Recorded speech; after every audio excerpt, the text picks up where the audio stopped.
Hey guys, welcome back. We are going to be finishing chapter 4 today, and then the next recording will be a brand new book. Um, Hope you guys enjoyed the last one, and let's get in and finish chapter 4. So, the reason for this is the fast growing perception among members of the U.S. employer class that they are on the edge of a catastrophe, not just for them individually, but for the system as a whole. The class wants the government to save it, whatever that costs. Their argument to politicians is quite persuasive. If you don't give us unlimited amounts of money quickly, then the whole country falls apart. Don't worry about next month, next year, next decade, because if you don't get through this, there is nothing to worry about. The game is over. No one should be fooled by politicians nicely dressed in white shirts and ties, acting for all the world as though they have things under control. They don't. That's an act they hope will reduce the terror all around them, that this system may not make it. They are trying to convince themselves too. This is a grotesque injustice to the working class majority of Americans, who are beginning to stir, and they question not just this, or that politician, but the system as a whole. Over the last 2 years, the financial press has been full of the polling, particularly among young voter Americans, that shows about 50-50 split between those who prefer socialism to capitalism. The financial press is full of that because for them, that's a key indicator. Are capitalists losing social acceptance? Of the rationale for this system that has allowed them to get as far as they've gotten? The capitalists atop the U.S. economy want to make sure that the government they need to save them will not face the same demand for the mass of the people. The employers want the government to save them. The employees want it to save them. The employers do not want that conflictual conversation to get going. They fear what the conversation might go. They fear that, especially now, as the U.S. enters a period where the working class will include many more victims than beneficiaries of the system. To see where that conversation might go, we can look to our own history by negotiating the New Deal with the left in the 1930s. President Roosevelt came up with a development that avoided fascism, and Germany, Hitler smashed the unions, killed many communists and socialists who were previously very strong, and then constructed Nazi fascism. Germany had collapsed in the Great Depression of 1929, just like the US did, but the Germans' response was to go towards the political right with the repression. The US response was to go to left, with a kind of social democracy. The irony is that this time the tables are turned and the opposite is unfolding. The post-World War II response to Nazis built up a powerful socialism in Germany that endures to this day. It's not a socialism like Russia has, but a socialism compromised between labor and capital. That's why workers have those seats on the board of directors of German corporations, and that's why they have a national health service. And all higher education in Germany is now free. It's not even free only for Germans. Americans can get their bachelor's degree in Germany. All these things are the results of a left that is powerful. In the end, the great beneficiary of what the left did in the 1930s was actually the employer class. The America that came out of the 1930s and after the end of the war in 1945 experienced the greatest period of economic growth in its history. It developed a middle class of well-paid workers who were satisfied with the system and became its supporters. This worked beautifully for capitalism, but the capitalists didn't know their limits. As time went on, they kept pushing and pushing, until finally they got rid of the labor unions, socialists, and communists. In effect, they got rid of much of the organized U.S. left. Therefore, in U.S. capitalism's very serious 2020 crash, the country has little of an organized left, and so follows right-wing leaders who promise to make things great again, even as income, gender, racial, and other divisions undermine the society. But the hint and the air to the employer class is that if you don't make a compromise with the working class, if you keep imagining that you can get all the wealth for yourself, if you don't give the mass of people even what you gave them in the 1930s, you'll provoke the end of your own system. The Soviet Union didn't collapse in 1989 because anyone attacked it. If American capitalism collapses, it will likely not be because anybody attacked it, but because its internal divisions and associated problems became unmanageable. It seems to me that anyone looking at the United States, particularly over the last 10 years, is watching the exact same USSR style internal division and implosion literally happening as we live it. Is a change in consciousness inevitable? In one of Karl Marx's early works, The German Ideology, he brilliantly talks about consciousness as a lagging reality. In other words, it takes time for settled ways of thinking to change and to give way to new and different ways of thinking. It doesn't happen overnight.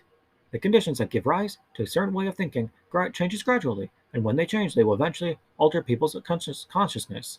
Sometimes it's a matter of weeks and months.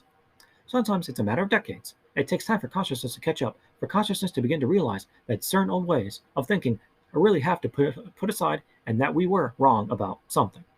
Let me give you an example of when consciousness was changed radically in a short amount of time here in the United States. During the Second World War, roughly 1941 to 45, the United States was allied with the Soviet Union. Franklin Roosevelt, the President of the United States, had regular communication with Joseph Stalin, the leader of the Soviet Union. Russians, communists, and the Soviet government and people represented as our friends and our allies. Our enemies were the Japanese and the German Nazis. We were friends with the Russians and the Soviets. We were fighting a war together. Each of us had each other's backs. Come the end of the war and the development within a few months of the new Cold War, and consciousness had to be changed quickly and radically. The United States decided not to be allied with the Soviet Union, but to go even further and declare the Soviet Union to be the archenemy, the evil other. You had to change American consciousness quickly, so you demonized communists of all kinds. You arrested and deported the leaders of the American Communist Party. You arrested Julius and Ethel Rosenberg and put them to death, all as a part of a program to change consciousness quickly and radically. Even 7 years then. Since then, the United States has demonized everything having to do with socialism, communism, Marxism, and anarchism, etc. I can provide a personal example. I'm a professor of economics who went to the elite schools of this country, BA from Harvard, MA from Stanford, and PH from Yale. I spent over 10 years of my life in what are arguably the pinnacle of the American higher education system. During that time, no one in the economics faculties, and those 3 universities assigned me even one word of Karl Marx's criticism of capitalism. That's extraordinary. That's not a sign of balanced education. It reflects ideological fear and taboo of the most dogmatic kind. My teachers were so terrified that despite having tenure, job security, they could not or dare not answer the students' questions about the flaws and failures of capitalism, or what the critics of capitalism had to say. Of course, after sustained indoctrination like that for 70 years, it takes time to develop a change consciousness.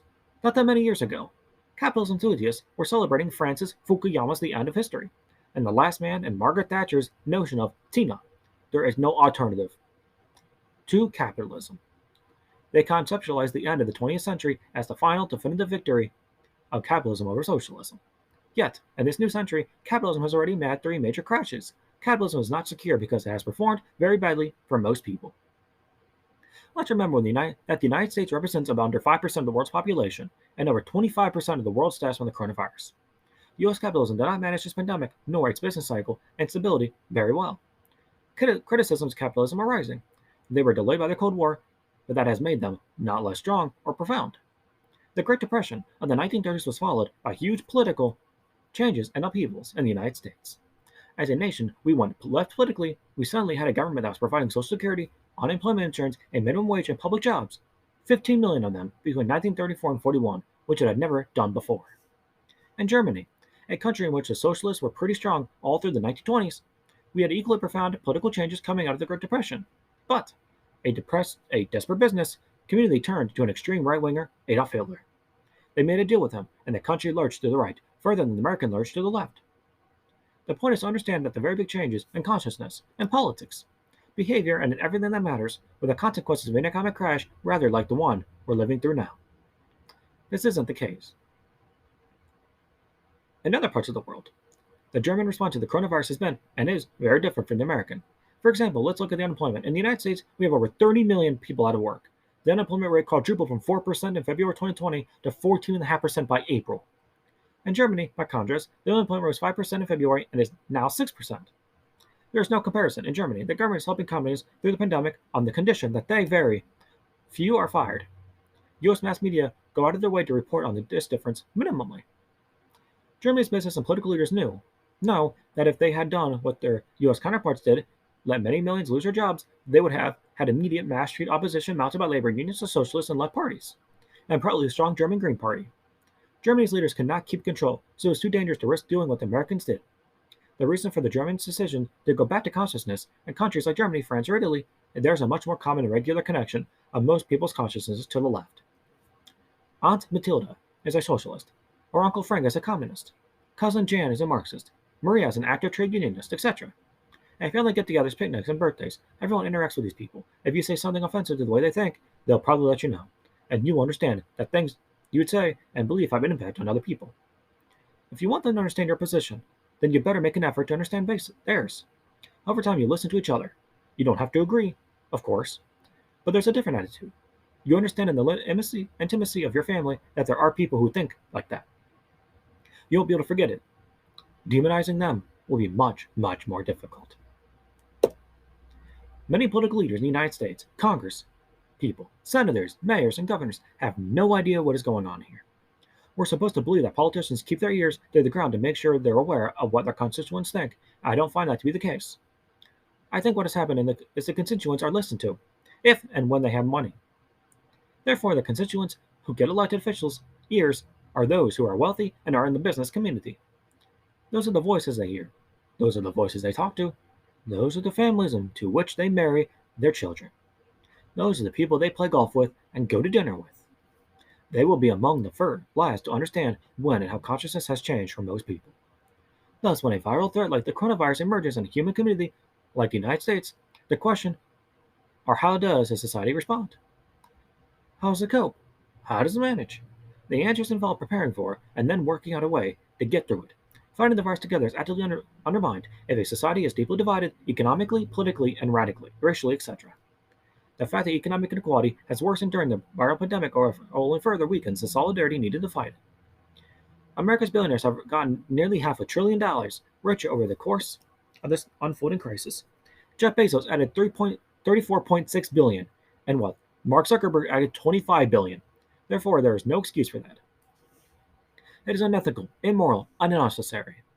It is nothing short of perverse and obscene that the richest man in the United States, Mr. Bezos, should have become much richer while 160,000 people die and millions more are still infected.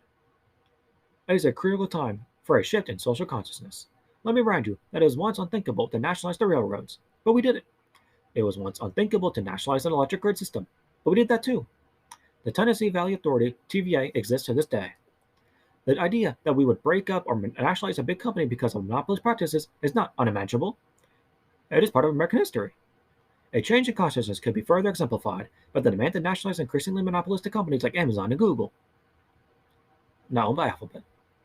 As enormous unemployment lingers, we're going to see the destruction of the standards of living and work for millions and millions of Americans, including those who have never lost their jobs.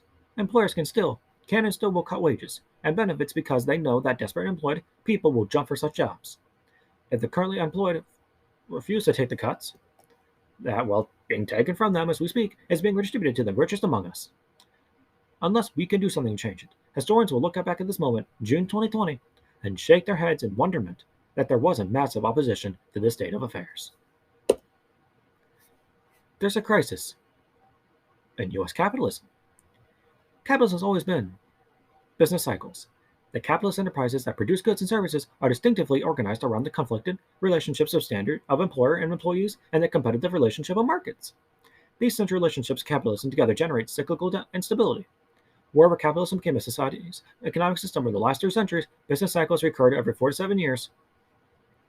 Capitalism has mechanisms to survive its cycles, but they are painful, especially when employers fire employees. Widespread pain, unemployment, bankruptcies, disrupted public finances, etc., brought the label crisis to capitalism's cyclical downturns. Only on special occasions, and rarely did the cyclical crisis and capitalism before crisis become crisis of capitalism as a system. That has usually required other non-economic problems, political, cultural, and or natural. To reach crescendo, peaks around the time as a cyclical economic downturn. Today is a time of crisis both in and of U.S. capitalism. U.S. economic policy now focuses on what is already the worst business cycle downturn since the 1929 crash. As data accumulate, it may well be proven to be the worst in global capitalism's entire history. 40 million jobs lost. U.S. workers find income lost, savings disappearing, and over-indebted family finances worsening. Today's mass unemployment also threatens those who are still employed. The remaining 120 million members of the U.S. labor force. Mass unemployment always invites employers to cut wages, benefits, and working conditions. If any of their employees quit, many among the millions of unemployed will accept those abandoned jobs. Knowing that most employees accept their employers' cuts, employers will justify them as required by the pandemic or by what they say are its effects and their profits. Led by Trump and the Republicans and tolerated by the Democratic leaders, U.S. employers are intensifying class class war against workers. That is what mass joblessness accomplishes. On one hand, Washington bails out employers with trillions of dollars. On the other, Washington enables by funding a mass joblessness that directly undermines the entire working class. Germany and France, for example, could not allow such joblessness because of their labor movements and socialist parties. Social influences.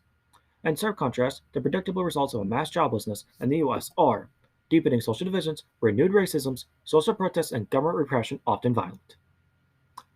A desperate president fears electoral losses because his government failed to prepare for or prevent 1. A bad virus, or 2. A capitalist business cycle downturn, or 3. Their catastrophic combination. White supremacy, police brutality, mass media control, and so on serve Trump's efforts to mobilize his political base. So do his attacks on foreign scapegoats aimed to distract blame from his government and from system failures. These include immigrants, China, the World Health Organization, Iran, former European allies, etc. All these tactical maneuvers by the Trump GOP regime provoke oppositions. However, they remain dispersed and unorganized politically. Instead of mobilizing and coordinating them, the Democratic Party leadership does the reverse and undermine the Bernie Sanders movement, especially by splitting it from a large part of the middle-income African-American community, by thereby blocking, if only temporarily, a powerful emerging opposition. Democratic Party leaders deterred mass opposition to bailouts, unemployment, minimal COVID-19 testing, and all the government's other failures. They just want to win the November 2020 election. Biden's vague return to normal promises are offered as soothing antidotes to the Trump GOP crisis-racked, fear-mongering divisiveness. Trump plunges ahead with a radically pro-capitalist agenda coupled with a reactionary culture and political warfare against civil rights and liberties. It is the old GOP strategy, but a much more extreme version. The Democrats counter with reactionary responses, a revived Cold War against Russia or China, and domestic safety less threatened than what the GOP plans. Cultural wars are perhaps the only realm where Democrats send some votes and not caving further to right-wing pressures. Alternating Democratic and Republican governments produce today's impasses. Global isolation accompanies the U.S.'s declining economic and political footprints. Its technological supremacy is increasingly challenged globally, and especially in and by China. Efforts to break that challenge have not succeeded and will not likely do better in the future. Further China bashing, pursued by both major parties, will only slow global economic growth just when many circumstances converge to make that the least desirable future. Record-breaking levels of government, corporate, and household debt make the U.S. economy exceptionally vulnerable to future shocks and cyclical downturns. The U.S. population below 40 years of age struggles increasingly in unsustainable debts.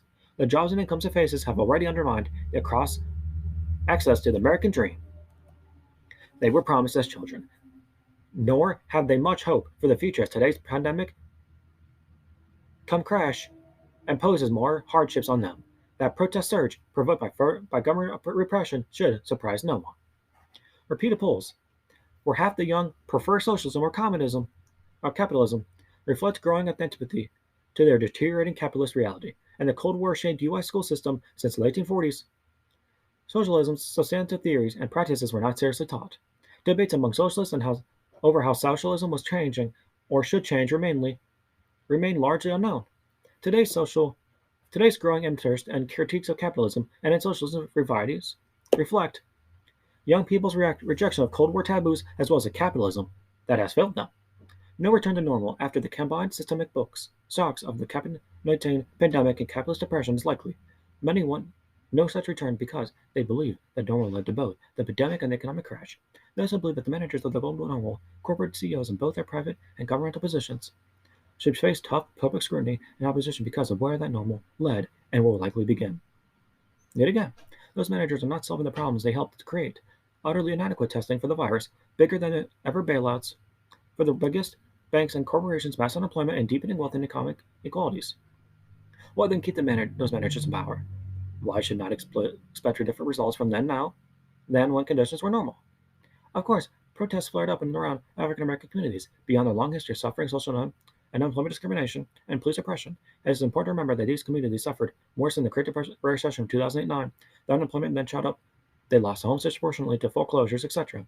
They have died from the coronavirus significantly more than white communities because of disproportionate reliance on low-paid service sector jobs. They have once again suffered disproportionately in the 20s crash of U.S. capitalism. When a president then blatantly panders to white supremacy and white supremacists while making repeating racist comments, the ingredients are in place to revoke protest. However useful for Trump and GOP electoral campaigns, social protests and oppressive police responses add sharp social conflicts to the already disastrous combination of viral pandemic and economic crashes. Trump is a product of the US and sign of U.S. capitalism's exhaustion. The long, cozy government alternation between GOP and Democrats after the Trump and the 1930s Great Depression have achieved its purpose. It has undone FDR's redistribution of wealth from the top to the middle and the bottom, and fixed the problem by reversing the distribution of wealth and income. The ideological cover for the fix was bipartisan demonization and domestic socialism combined with the bipartisan pursuit of Cold War with the USSR, the major GOP versus Democratic Party dispute concerned the modes and extents of governmental support for private capitalism, as in Keynes versus Freeman, etc. That modern sequapa got raised to the status of a major issue for politicians, journalists, and academics to begin the debate because they caved to the taboo on debates over capitalism versus socialism. Capitalism has extremely distributed wealth and income into the top 1% of matter, the vast majority of work in excess of debt, and so extinguish good jobs. Via relocating them beyond an automation, that the system itself draws already disaffection, criticism, and opposition, at first deepening social divisions expressed in the system's disintegration, now open, street protests take the U.S. A step closer to a full-on crisis of the system. Trump saw one of the old managers of capitalism by politically threatening them with aroused, angry small businesses and the middle-income workers. Trump promises the latter of a return to what they'd had before. The upwards redistribution will hurt them. He tells the old managers that he and his base alone can secure their social positions atop an outwardly distributed recovery capitalism. They will save the old managers from burning progressivism and socialism. The Democrats' old centrist leadership offers weak, partial opposition, hoping Trump goes too far and implodes the GOP. And look at the pandemic and the massive unemployment used to manage it. Wages and benefits will take major hits in the months and years ahead. Wealth will be further redistributed upward, social divisions will deepen, and so will social protest. This crisis and capitalism is also a crisis of capitalism. Europe fights COVID-19 better than US. I want to talk briefly about the stark difference between the rise and fall of coronavirus infections in Europe and the rise and fall of the infections here in the United States. Europe can reasonably claim to have suffered badly but not have driven out infections to a very low rate. The United States cannot claim that the same because it hasn't. While it is correct to say what we could have done and what we should have done better, I am more interested in exploring what explain the difference between the European experience and the far worse US experience. Here are some key factors. First, almost all the countries of Europe, and especially Western Europe, have well-oiled, well-functioning national healthcare systems. In Europe, you are medically insured for whatever you need, whether you're employed or not. Your medical care is not dependent on your job. It's your human right. The United States does not have this, and that's an important factor in covering a disease epidemic. Second, the Europeans did not impose mass unemployment on their population the way the United States did. When 42 million people lose their job all at once, and it may be more than that in the United States, many of whom thereby lost their health insurance. You are adding anxiety, worry, and economic deprivation to people already trying to cope with the epidemic. That's not going to make the institution better. Europeans did not do that.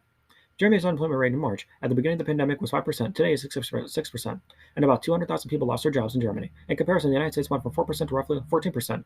Unemployment more than quadrupled yet. Germany's barely went up. The German government may let out employers, but on the condition that they kept workers in their jobs. The Germans have had a powerful socialist party for a century that has sometimes shared governing with the conservative party of Angela Merkel, who's not here, who's no longer in charge anymore. They have also an important party, Die Linke, to the leftist socialist party. They have a strong labor movement. They have a law that the labor movement and the socialists got through in Germany called Mietspitzung, usually translated into co-determination, which says that the enterprise with more than 2,000 workers must give 45% of the seats on a board of directors to elected workers. Workers elect the members of the board. If you're smaller than 2,000, I think 30% of the board of directors elect by workers. Workers have their own representatives on the board of directors, so they wield real power in those decisions. They are informed about what the employment company is going to do. This means that their working class is something that we do not have here. They have protection, so Germany addressed the changes in work due to the virus. They did not address it by firing millions of people. That simply was not an option. The social power influence of labor unions and political left were simply too strong. Third, most European leaders told their people that COVID-19 was a serious threat. They were told to lock down, wear masks and gloves, and all of it. The United States leadership, the president, and the people around him was ambivalent. For months, they said the disease wasn't a problem. It was. Then you said they should be careful, but then you do not need to wear a mask. They gave mixed messages at best, thereby undermining the containment of the virus. In Europe, you were not told that this was kind of a statement of your personal liberty to ignore masks and so on. This is more of a cultural issue. It is understood in Europe that you're not free to do whatever you want if it hurts other people. If you have the disaster with or without symptoms, you can hurt other people by not wearing a mask. This is a straightforward understanding of what it means to be part of a community and not to imagine yourself as Robinson Crusoe on some island by yourself. The fourth factor I would like to bring up is that Europe is much less unequal society than the United States. The inequality between rich and poor is less inside much enterprises than in society as a whole. Having a large number of people in economic difficulty where the United States stands out is not conducive to a successful beating of a epidemic. Finally, we have the authoritarian leadership of the United States. I was struck by another statistic from the Johns Hopkins University group that is tracking the coronavirus. The list of the 4 countries with the largest number of people infected, and there they are: United States, Brazil, Russia, and India. What do those 4 countries have in common besides having terrible problems with the coronavirus? Each of those 4 has an extremely authoritarian government: Trump, Bolsonaro, Putin, Moody. The 4 leaders are known for their arrogance, for their quasi-dictator, wannabe dictator attitude toward government. This could be a coincidence, but it might not be. We are paying the price for not having decent leadership, levels of equality in our society, or a national health insurance system. We are paying a heavy price for what we do not have and what the Europeans do have. It is something to think about because it's a very systematic critique of U.S. capitalism. The pandemic's lesson about capitalism. One moment here.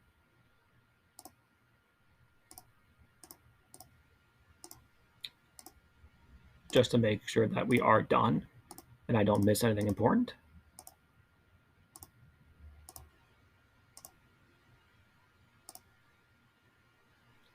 All right.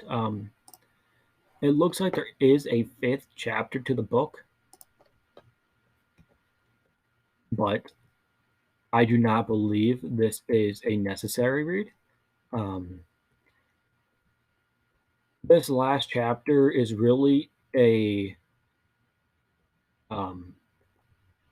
repeat of what we already read. Maybe some smaller statements here and there. I will not be reading. Like I said, I want to be reading chapter 5. I think it's just a waste. And I feel like they added a bit too much to certain chapters and such. I wonder if please share your thoughts on the comments of what you thought with the book. I personally did enjoy it. Again, my only small issue is I wish it had been a bit more organized by like the dates and what happened. I understand economists, historians, political scientists, etc. They want to refer to older articles to talk about now and to, get a brief idea what's going on, how to solve the problem, right? Well, in this case, I feel like he kind of jumped around a lot, so maybe kind of hard to follow, but also it was too much repetitiveness of the same thing, which for some might be a big issue or just annoyance or whatever. To me, it did get a bit bothersome, but I'm not going to let that take away from the message of the book is that there is a way to combat a pandemic. There is a way to combat employment racism. There is a way to inspire young people to keep your base engaged in the political process, but also to know how to properly govern. And I hope this gave you guys a little bit of a small insight into how the government works and who it actually serves, but also where the money goes, like from the Federal Reserve or the Department of Treasury, who the money actually goes to, and why and what happens to it afterwards. Again, I do think there should be a greater push for worker co-ops in the United States. There already is some companies doing that now. I would love to see that happen in the future, as well as now with Starbucks and Amazon and the Kellogg strike, Nabisco, John Deere, whatever, and teacher strikes, university strikes. It's all happening for a reason. And I truthfully do believe this is going to be the beginning of something that this country has never seen before. And it's going to be for the greater good rather than just a 1 or 2 time protest and then everyone just goes away. This time it's going to be a permanent. It's going to be a permanent change and not something that's just a temporary addition. So again, thank you guys for watching. I'm going to have both these videos uploaded simultaneously, so you guys should be able to see them within a couple hours of each other. And then is it tomorrow or Friday, I will have our next book ready to go, and we can start on something a lot more complex. And it's going to be difficult to kind of understand some of the language, so I'm hoping to be able to write that down for you guys as well. Other than that, thank you guys, and have a great day.